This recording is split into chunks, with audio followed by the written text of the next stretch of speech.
Welcome back to the Relationships Made Simple for Men podcast with me, Bryce Bauer. Today, I'm going to be talking about the most important communication tool that you can learn. This is something that I teach all my clients, and we continually practice this in the men's groups. It's really not that hard to understand, but it does take time to master. The acronym is VCR. If you grew up in the 90s or earlier, you probably remember VCRs. Those black book-shaped things that you had to push into the machine to watch videos, and then you actually had to wait for it to rewind its tape to get to the beginning. Anyways, that's one way to remember it, but it has nothing to do with the skill itself. So the V stands for validation. And whether you know it or not, we are always validating or invalidating what people say in every interaction that we have. Some of the ways that we may miss validating someone is to just go into our own story without acknowledging what they said, or any response that starts with the word but.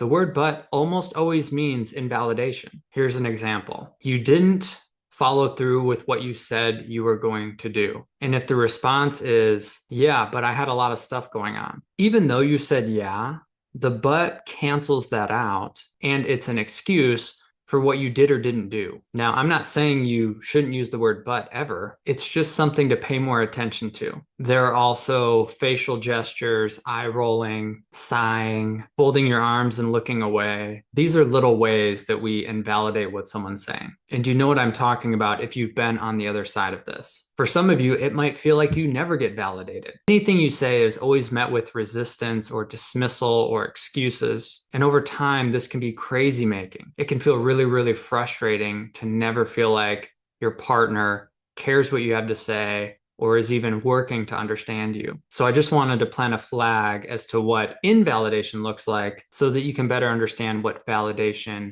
looks and sounds like. The one phrase I would want you to drill into your head is that makes sense. That makes sense that you feel that way. That makes sense that you thought that. This simple phrase goes a long way. And if you want to expand on validation, you can practice connecting the dots. So it might sound something like, yes, it makes sense that you're frustrated because I said I was going to be home at this time and I was not, and I didn't communicate with you. That is validation. And it doesn't mean that we can't get into an explanation of something that happened, but the sequencing matters. If you start with invalidation and then you want to explain your side of things, your partner might feel really missed, and they're not going to be as open to hearing your side, especially if you do this all the time. We also want to remember that we're validating through our body language and facial expression, keeping eye contact, relaxing our shoulders, softening our facial muscles. Not only does this help us appear less threatening, it also brings attention to our own nervous system. That's what I mean when I say this is an art. There are a lot of things happening all at once that you can be paying attention to, and you'll be amazed at how well this can work. Sometimes people are in a pretty activated state and you have to do this more than once, but it is possible to grow your capacity just to hear somebody. It doesn't mean you have to agree with them.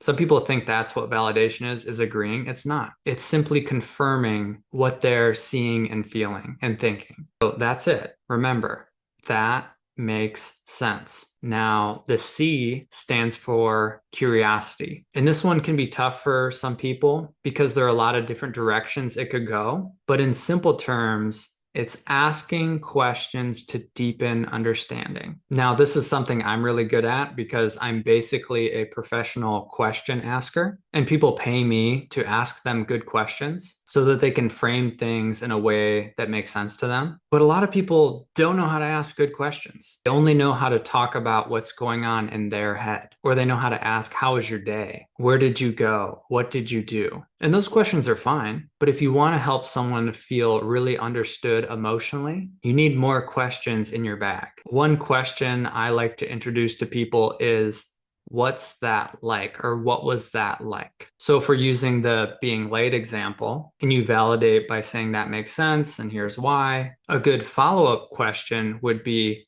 what's that like when I say I'm going to do something and I don't follow through? This really gives your partner permission to explore and share with you what happens for them? It's a very open-ended question. And what I'd want you to focus on is just listening. The VCR does not have to happen in sequence. You'll be moving around throughout the process during a conversation. So if your partner says, it can be really frustrating because I thought we were going to go out to dinner, I found myself waiting on you and feeling concerned about what happened. Or if they say something that's a little bit harder to hear, like I start to lose trust in your word, all you have to do is listen and then go back to the validation. Yeah, that makes sense that you might lose some trust in my word when I say I'm going to do something and I don't communicate. Or that makes sense that you feel concerned because I know you really care about my safety. And the more that both you and your partner learn how to communicate better, the better this will go. Sometimes if you're trying something new, your partner doesn't know what to make of this new way of being, and they can feel confused, don't know exactly what you're trying to do. It can feel clunky or contrived, but I promise you, stay with it. This is the way to communicate better. If your partner is sharing about an experience they had that didn't involve you, you can adapt the what's that like question to different situations. If they say something to the effect of, my friend was complaining about their partner and they were just going on, telling me about all their problems. And I just started feeling annoyed. And you could say something like, that makes sense that you felt annoyed. What's it like for you when your friends complain about their partners? This can be so good to hear. This can help your partner feel really seen and cared about, and they can feel your interest in them. And you'll notice the better you get at this, the easier it's going to flow and the more fun it can be. Jenny and I have conversations like this all the time. If your partner's sharing what it's like for them when their friends complain about their partners, a light bulb may go off and you'll say, oh, isn't that something that your mom used to do to you about your dad? And they might say, yeah, I think that's why it really bugs me. And you're like, that makes sense. So you can see where this is going. You can turn any simple interaction into a deepening, connected, interesting conversation with curiosity. Curiosity is not just asking questions. It's also an energy that we hold. When we feel really resourced in ourselves, we have more space to take on someone else's experience and process it. Imagine what it's like for them, empathize, and then even collaborate intuitively to make connections. So this stuff is really, really cool. It's not just about resolving conflict, although this is helpful to have a framework to do this. It's also about making mundane interactions more supportive, more loving, and connecting. Okay, hopefully you guys got that and you're ready for the R. R stands for reflection. And I want to remind you that this isn't a three-step process. You're moving between these three skills. And reflection is more simple. You're basically taking what you heard your partner say and reflecting it back to them. This is the skill that I think people struggle the most with because it slows the conversation down. Sometimes when we are in a space of curiosity, we just want to go right to the question, but reflection helps create a shared understanding. And it can also help your partner see themselves more clearly because sometimes we say things that aren't completely accurate to our experience or what happened. And when we hear it reflected back, that can change the way that we understand it. So for instance, if your partner says, I felt annoyed that my partner was complaining about their husband, and you say, that makes sense that you felt annoyed when your friend was complaining about their partner. And your partner may say, well, yeah, I was annoyed, but I think I was really more sad. So you can see how that works. On the surface, they felt annoyed, but when they heard it reflected back, they noticed that they felt sad. And that may not have happened if you didn't reflect and slow it down a bit and examine it. Because people do tend to want to share a lot of story really quickly, and it's common for them to miss some of the important pieces or the deeper feelings about the experience. And so reflection helps with that. If you've ever worked with Jenny and I, you know that we do a lot of this, and it's amazing to see people relax when they feel like someone really gets them. And clients often come to some of their own conclusions just by having what they're saying reflected back to them. Of course, we want to introduce our own perspectives and advice to clients, but VCR does a good part of the job. One of the objections I get to reflection is that people feel like it's contrived or unnatural. And I think that's because they're just not used to it or their partner's not used to it. But as you learn to talk this way more consciously, more present centered, the easier it gets. You kind of know when to do what intuitively. When Jenny and I have a moment where we're not understanding each other, often what I'll do is I'll say, hey, how about I just work on understanding you?